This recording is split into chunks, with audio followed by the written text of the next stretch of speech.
Meron na tayong 2 points sa first picture, ha? Next natin. What picture is this?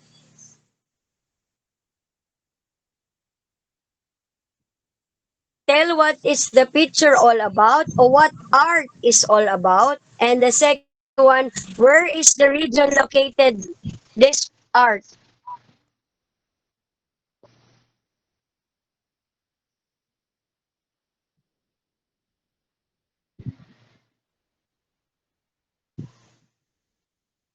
Dan po. Let us answer. Okay, what is the picture all about? What is your answer? Wait lang po, see my... Aldrin Mangera.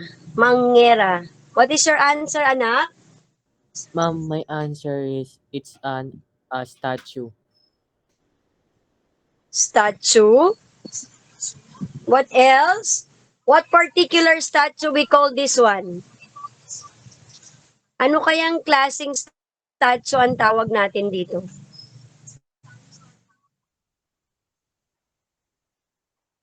May iba pang answer bukod sa answer ng statue?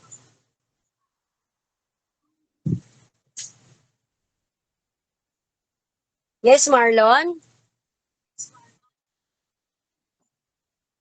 Peter?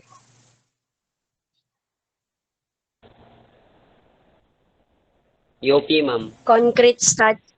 Ha? Wala pa tayo sa place, anak. UP, stat. Okay, the answer is... Wait lang po.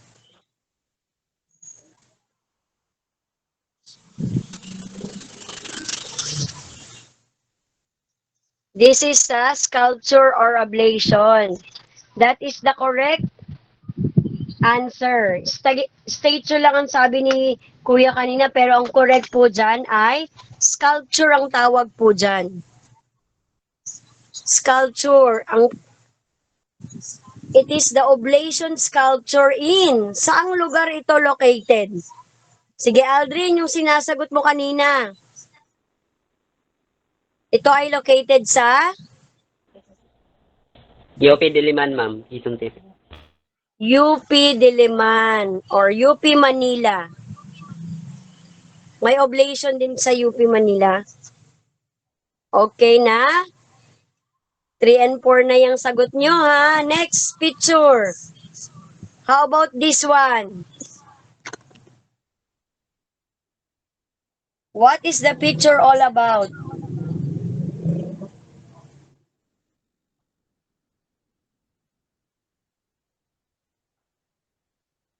May sagot na? Yes, may sagot na si Queen Anne de los Cabato. Good evening, ma'am. Folk dance po. Folk dance, pwede. Pero ano yung pinaka-common na makikita mo dyan? Meron pang isa, Adrian Ramos. Romeo Lacaba? Ma'am, di ko lang mo tamang sagot ko Mananayaw po. Mananayaw, pwede naman. Pero ang correct answer natin for this is, sabi niya kanina, mananayaw or dance, pwede naman. Pero mas common din yung bulaklakan. Saan sa palagay niyong lugar ito na uso? Saan? Jan yan? Dennis? Peter? Baguio City, ma'am. Baguio? Hindi po. Pandango sa Bulacan. May narinig ko na yung answer. Ito po ay common sa Bulacan area. Okay? May check na tayo, X natin yung ibang mali natin, Next picture. What do you think are the men doing? Harana po. Wait lang po. Okay, tapos na sa number. Pang ilan number na natin to? 7? Pang 7. Okay, what is your answer? Jude Antonio? Harana po. Very good. The music harana or music, ito ay karaniwang ginagawa sa Tagalog region. Okay, let us proceed to the next picture. How about this one? What form of art is this one? Ano yung tawag diyan? Anong lugar ba 'yan at saan ba 'yan makikita? Sulat po natin yung sagot natin sa activity na to ha. Then checkan po natin yung ating activity. Then mag-upload, mag-send ako ng link. Yung picture ng activity 1 na ito ay isi-send natin. Okay po?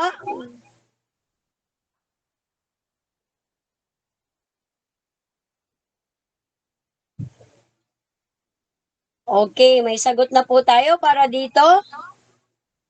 Sige nga, let us check. Maria Cristina Palden. What form of art is this one? Sa PICC complex po yan. Okay, let us see. Architecture siya and this is, ano yung sabi mo? PICC ba yung sinabi mo? Tama ba PICC ako? complex. CCP po ito. This is an architecture. Okay, next po natin. Saang lugar kaya ito located? Peter Beranyo. Manila, ma'am. Manila, very good. Yan. Okay, meron tayong 10 items for activity 1. Picture lang po niya ng kailangan ko na nagsagot kayo. Okay, next natin. Activity 2. Sa bawat number, bibigay din natin po kagad ang sagot. Okay? Tapos na po ba tayo? Mamaya nyo na po picturean yung activity 1. Mamaya pa naman po ako magsisend ng link eh. Arrange the jumbled letters to find out the major art of forms in the Philippine contemporary arts. So meron pong naka-jumbled letters. Ia-arrange nyo lang po ito. Naintindihan po yung instruction ko? Ayan, very good. Okay. Activity 2 na po na tayo, ha? Okay, let us proceed for activity 2.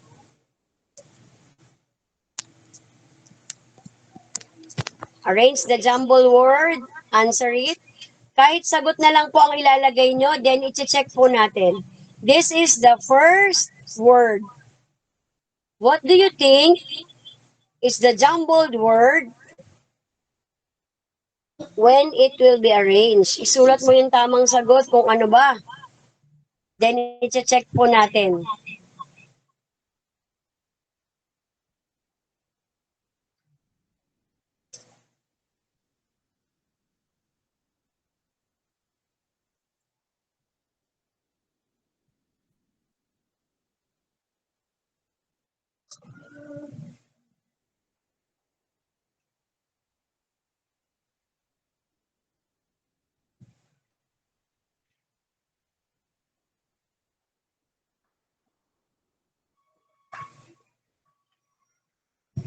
Okay, may nagsabing done na daw po.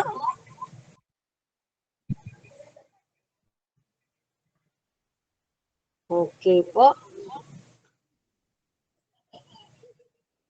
Wait lang po. Okay. What is your answer for number 1? The correct answer is, what is your answer? Router Lubang. Router? How about Bernadette? What is your answer for number 1? Visual arts po. Art? Dalawang word po yan. Sunny? Visual art po. Ha? Art values po, ma'am. Art? Visual arts po, ma'am, yung sagot ko. Ano ang sagot mo, Bernadette? Visual art po. Narinig niyo ba ng maliwanag si Bernadette? Yes, ma'am. Ano ang sagot niya?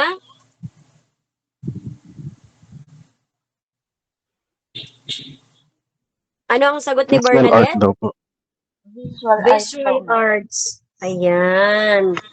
The correct answer for number 1 is visual art. Okay, number 2. Lagyan natin ng check ang ating gawa for activity 2, then later i-upload ang inyong score. Picture, number 2.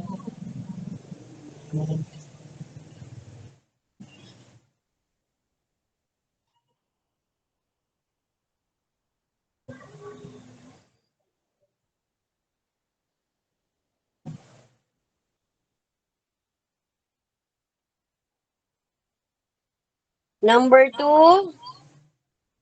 Done na po ba ang lahat? Okay, wag po natin isulat sa chat box ang ating sagot kasi po nakikita ng classmate nyo. Kasi meron po tayong sinasagutan. No? Hindi natin dapat ilagay sa chat box yung ating sagot. Okay? May sagot na. Ano ang sagot mo, Shaira Ann Cayago? Literature po. Okay, very good. Literature. Number 3. How about this one?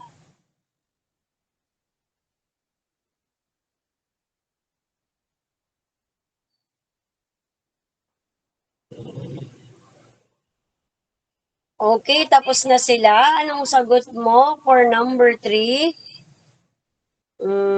Let me see. Mikael. Mikael? Clarice? Music po. Music. Very good. Thank you. Next number.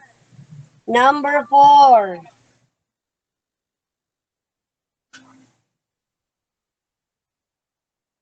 Number 4.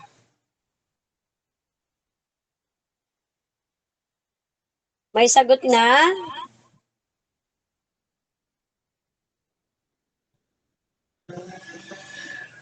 May sagot na ba si Alexander? Anong sagot mo, Alexander?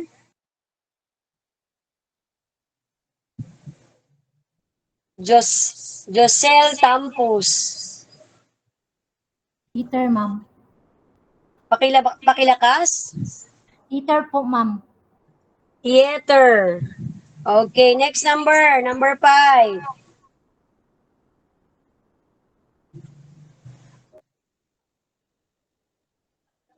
Pakisulat ang sagot sa inyong papel at i-check natin. What is your answer, Cindy? Cindy Shaira? Dance po, ma'am. Ano po yon? Dance po. Dance. Very good. Okay, next number 6.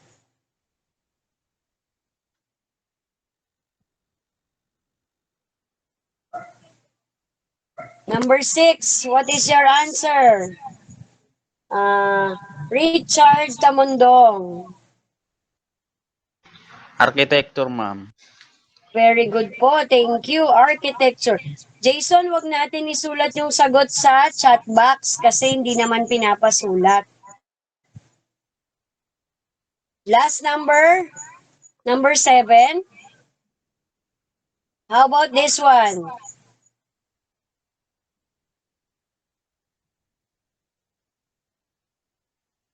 Okay, meron na silang sagot. How about Jonel? What is your answer? Elmo. Film. Ayan. So these are the 7 contemporary arts that we are going to study for today. Okay, let us proceed. Okay po. Lang po.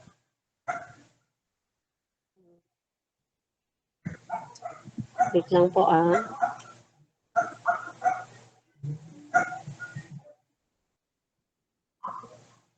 Wait lang po, sandali.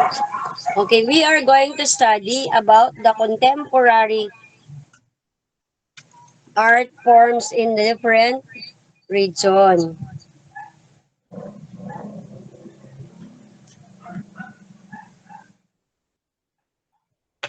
Okay, wait lang po.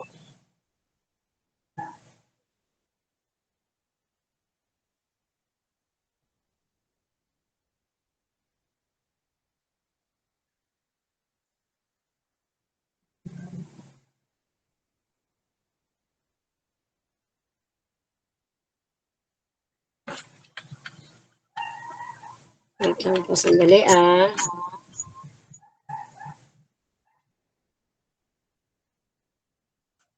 Okay. Art plays a significant part in each cultural identity of the Philippines. The warrior, wait. It mirrors the Filipino people in its history, tradition, and the country as a whole. Diverse arts in different parts of archipelago, when integrated, will give a clear picture of what kind of country the Philippines and what kind of people the Filipinos are. These are the art forms developed from the early times to continue to evolve up to the present. From the ethnic tradition, it continues to progress the contemporary art traditions. Ito po yung halimbawa ng art na meron tayo. Ano ba yung napapaloob? Kagaya kanina, ano-ano nga ba yung art na nakita at nasagot natin kanina? Ibigay nga ang isa-isang art na napag-aralan natin kanina na binigay. Bigay mo nga yung isa. Adrian? Charlene? Cindy? Christine Joy? Sige, nakikita. Yes po? Music art po, ma'am. Music, visual arts, architecture. Ano pa yung nakita natin doon? Film, theater. Okay, these are the sample of arts, visual arts. In the American period, the education was introduced in the Philippines. There were Filipinos who study abroad and influenced the art in making our country. Maraming mga Pilipino sa atin na nagpunta sa ibang bansa para mag-aral ng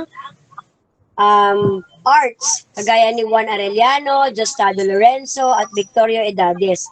For among of these studied outside the Philippines, these are the artists went back and introduced the concept of modern art in the country. Sila yung kauna-unang nag-introduce ng Philippine ng art sa atin kasi nga nag-aral pa sila sa ibang bansa. Ang literature naman po is a field of poetry. During the contemporary period, publication of young poets to the campus journals are emerged. Nung unang panahon po, merong mga literature tayong na-encounter, pinapublish po yan. May mga makata tayong mga kapwa Pilipino. Saan kaya maraming makata kadalasan? Do you know where the famous literature came from? Like Balagtas Baltasar. Where does Balagtas Baltasar came from? Who knows? Yes, Richard?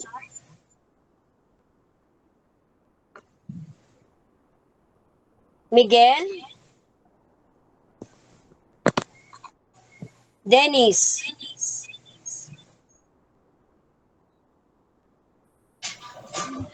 Baltasar came from Bulacan. Music. During the early American period, the music of the country was mostly classical due to the influence of European. This kind of music continued flourishing until 1950s. It was the 1960s that avant-garde music emerged. The Philippine music at the time evolved into combination of classical and traditional of ethnic music. Nanonood po ba kayo ng opera? Dati ganun yung mga classical music na meron tayo kasi nga nasasakop tayo ng European. Dance. During the first years of American period, vaudeville or vaudeville dancing became popular. Vaudeville is a kind of stage show introduced by the American dances like back and wing. Tap dancing, clog, skirt dancing were among of the dances being performed in the show. Yun daw po yung unang-unang mga sayaw na itinuro sa atin. Architecture. Architecture in the American colonial and contemporary period, the Philippine architecture adapted the modern Western architectural styles while taking into consideration the physical and socio-cultural situation of the country. The Philippine architecture was characterized as simple, rational, and functional. Film, movie. The film industry in the Philippines started in 1897 through the initiative of the foreign businessmen. Swiss entrepreneurs were the first featured film shows in Manila. The film became popular in 1912 where foreigner Edward Gross and Harry Brown introduced the film about the life of Dr. Rizal. This started filmmaking in the country and its art forms have significant developments in the contemporary period. The artist for innovation, the social, economic, and political environment, and the emerging new technologies are among of the factors art influence the development of this contemporary arts. So yung unang-unang pelikula daw na meron tayo noon ay yung Jose Rizal, yung buhay ni Jose Rizal. What are the various art? Ano-ano nga ba yung art na meron sa ating bansa? No, kailangan nating pag-aralan na ano-ano nga ba ito? Visual arts are the art of forms such as painting, drawing, printmaking, sculpture, ceramics, photography, video filmmaking, design, crafts, and architecture. Many are artistic disciplines such as performing arts, conceptual art, textile arts, also involve aspect of visual arts as well as arts of the other types. This is the Gigantes of Angono Rizal. Sino po ba yung taga-Angono dito? Ito yung mga malalaking tao. Ayan po. Yan yung sample ng Gigantes Festival ng Angono Rizal. The Gigantes Angono by Myla Balde. The Gigantes is a sculpture made in the paper mache. This paper mache in our native town of Paete, Laguna calls it saka. So yung paper mache na yan pala, gawa yan sa Laguna. The Gigantes measure 4 feet in diameter and 10 to 12 feet in height. The Gigantes represent mag-anak. In the Filipino culture, a father, a mother, and a children. The Gigantes is one of the main attractions to the annual festival of Angono Rizal in honor of Saint Clement, patron of Saint of Fisher Folks, held every 23rd of November. This art form maybe have started during the Spanish colonial time, but the Labo family among the Filipinos have made this art form part of the Filipino traditions. Okay, this is sculpture as defined and practiced in the Philippine contemporary arts made in the use of different materials like variety of woods, metals, stones, and produced by the creative using plastic jar, others materials. Sculpture daw po pwedeng gawa sa plastic, sa jade, sa brass, and other materials. Pwede rin sa woods, metal, and stones. This is the example of sculpture. This is the manunggal jar This is the example of sculpture. Where does Manunggal jar came from?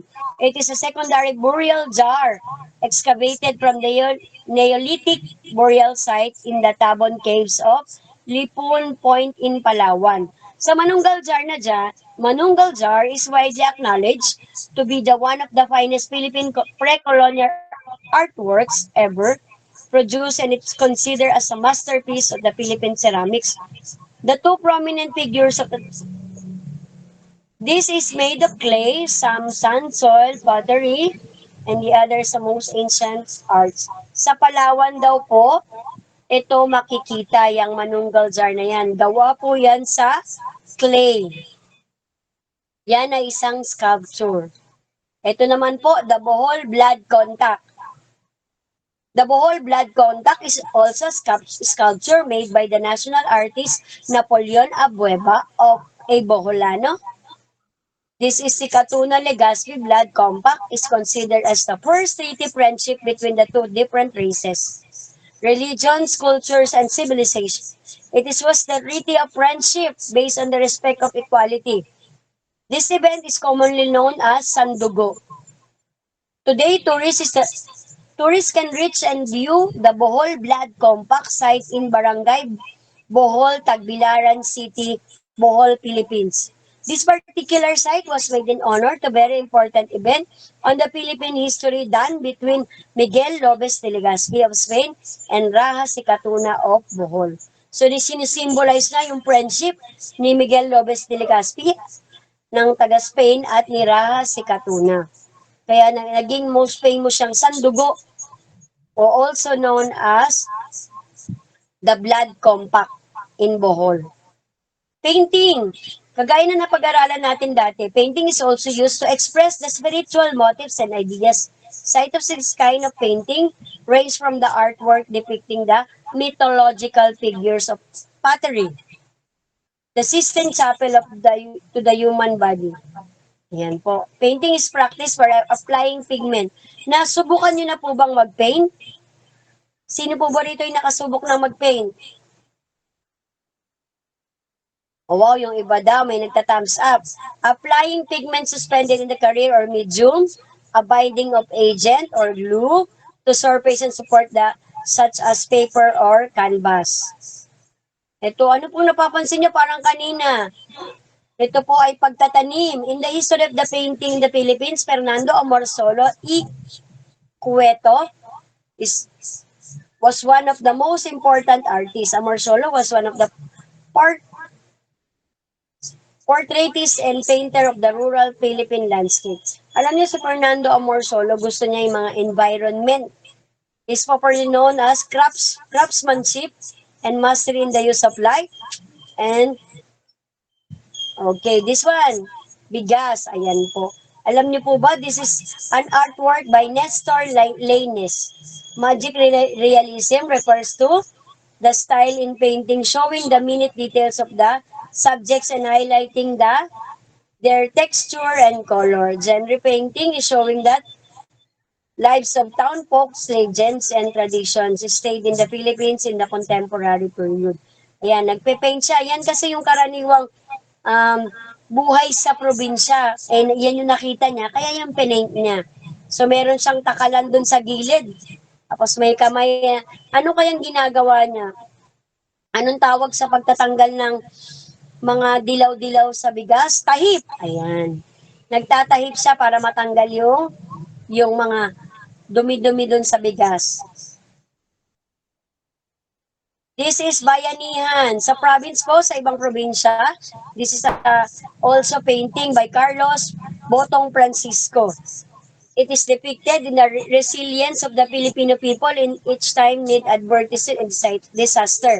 It shows the true character of the Filipino folks of distinct human race. Yung bahay kasi sa probinsya, yung may ibang bahay kubo na nabubuhat siya.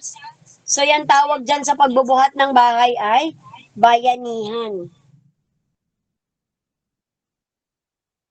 Next natin. Mural. Ayan, kagaya na nakita natin nung nakaraan, meron tayong mural na pinag-aralan. Mural is a piece of artwork painted or applied directly on the wall or ceiling or permanent surface.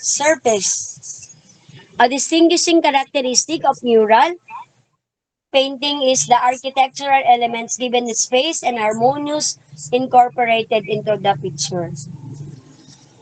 Decorative arts are or crafts those whose object is the design and manufactured of objects that are both beautiful and functional. It includes interior design but not usually architecture. Cloth weaving. Alam niyo po ba yung paghahabi? Sino pong nakakaalam nito ng paghahabi? One of the most valuable living traditions that all preserve until this day is the cloth weaving. O ang tawag natin sa Tagalog ay paghahabi. Beginning the pre-colonial era, the art cloth weaving, particularly on the Cordillera tribes in the north, still lives in work, notwithstanding the threat of more particular production of fabrics today. Nakakagawa sila ng balabal, ng kumot, made lang sa traditional na cloth weaving. Ipapakita ko sa inyo. Ayan. Ito po yung example ng cloth weaving.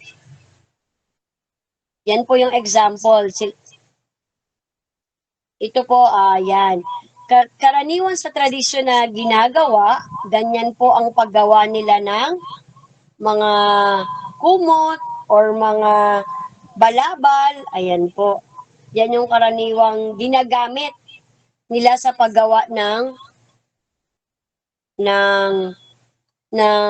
balabal or even ng damit nila. Yung damit nila na ginagamit ay dyan din nila hinahabi. Sino po ba ang nakakita na ng ganyan? Nakita na po kayo ng ganyan?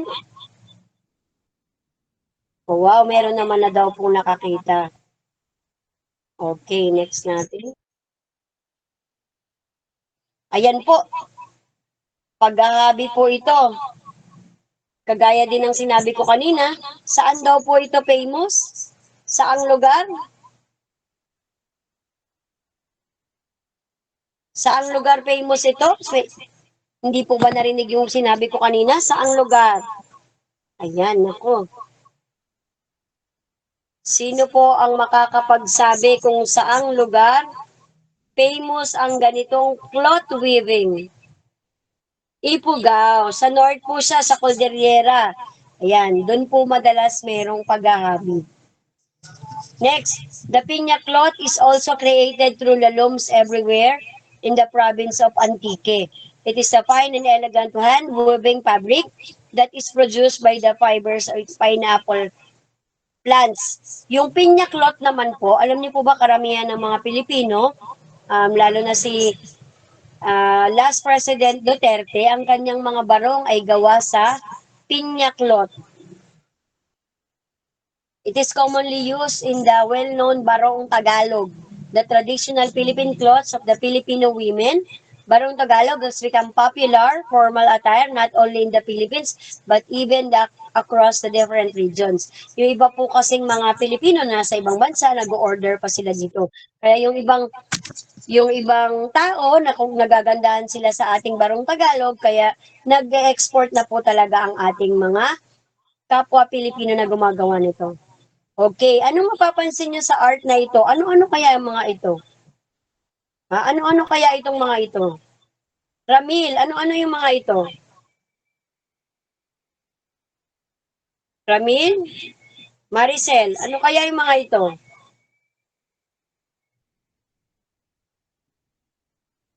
Wait lang, balik ko. Ito, ano-ano kaya yung mga ito? Sige nga. Ramil, nagre-raisan. Sunny.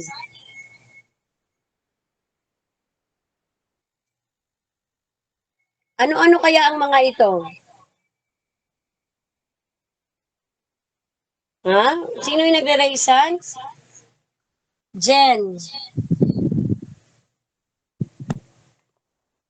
Ano-ano sa palagay nyo ito? Gold, silver po. Gold, silver. What kind of gold and silver is this? Clarice. Clarice? Jewelry po. Piercing. Wow, jewelries. Opo. These are the jewelries.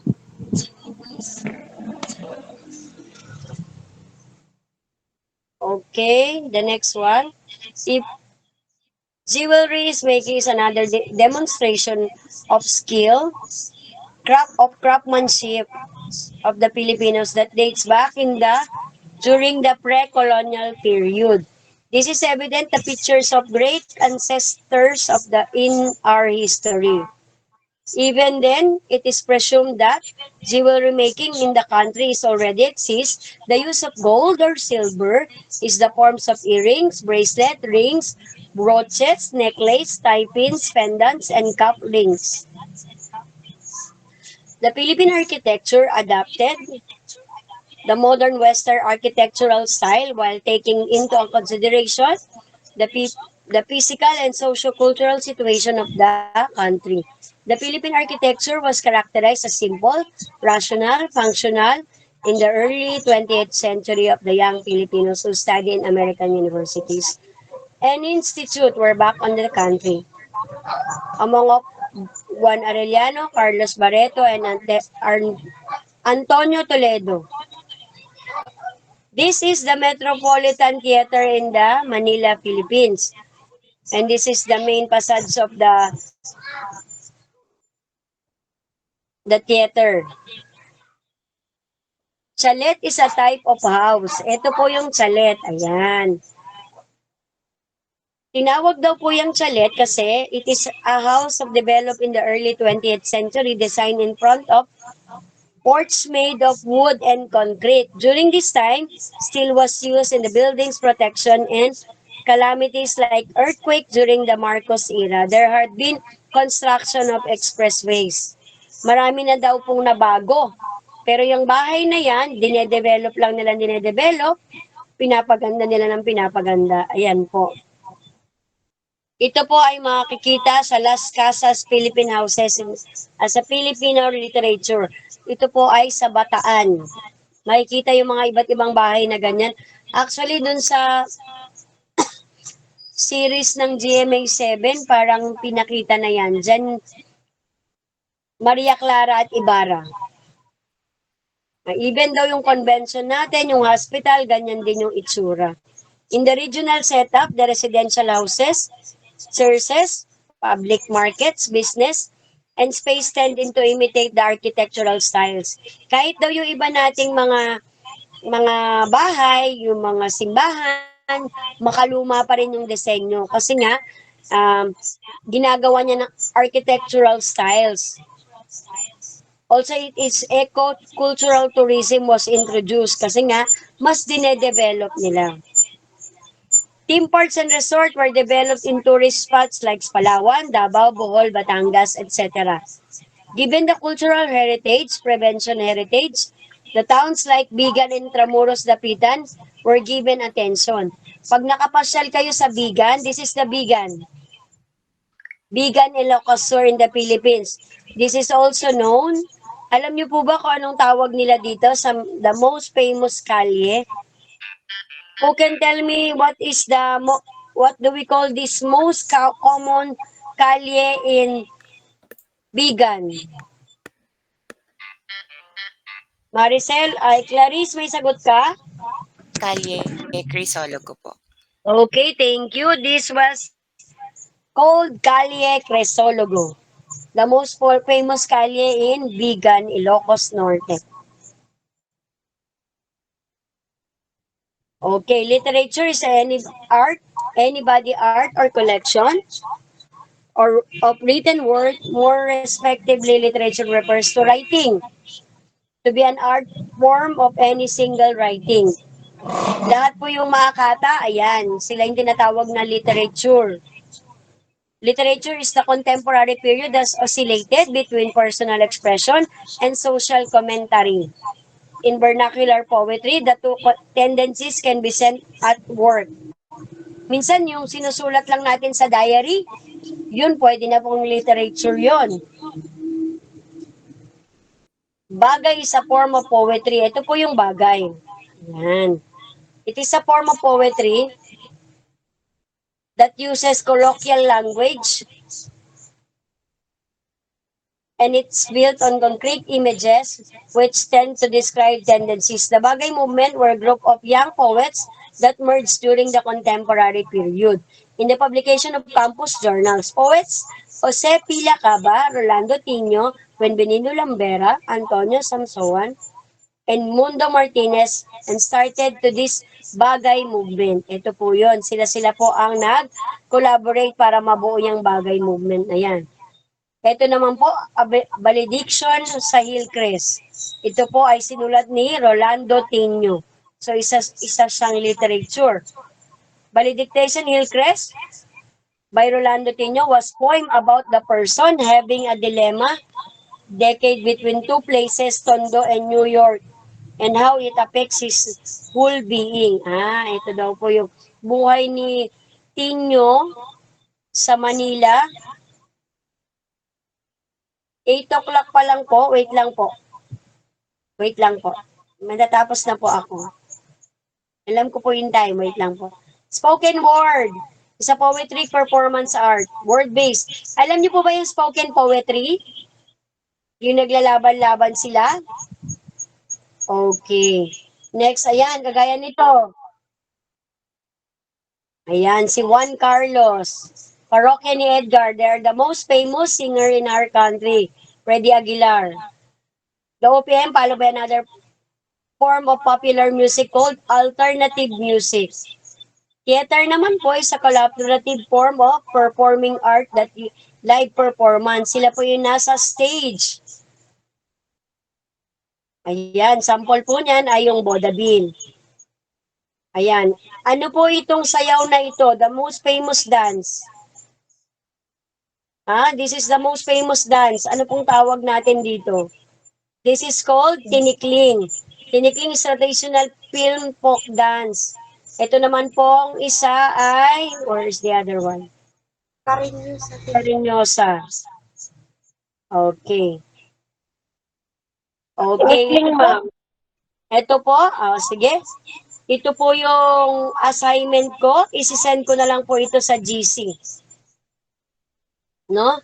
Kasi nagmamadali yung classmate nyo eh. Wait lang po. Sige po, pwede po ba tayong magbukas ng ating camera? Para po ako ay magpipicture na po tayo. May klase daw po kayo ng 8 o'clock. Wala pa nga 7:59 pa lang. Nagmamadali, excited na siya sa teacher nyo Okay, magbukas po tayo lahat ng camera para po sa ating picture.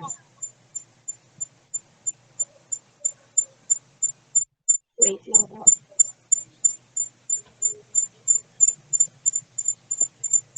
Okay, magbukas tayo ng camera natin. Ayan. Mag-picture lang po tayo. Wait lang po Ayan. Wait lang, I'll take a picture. Wait lang po. Wait lang po.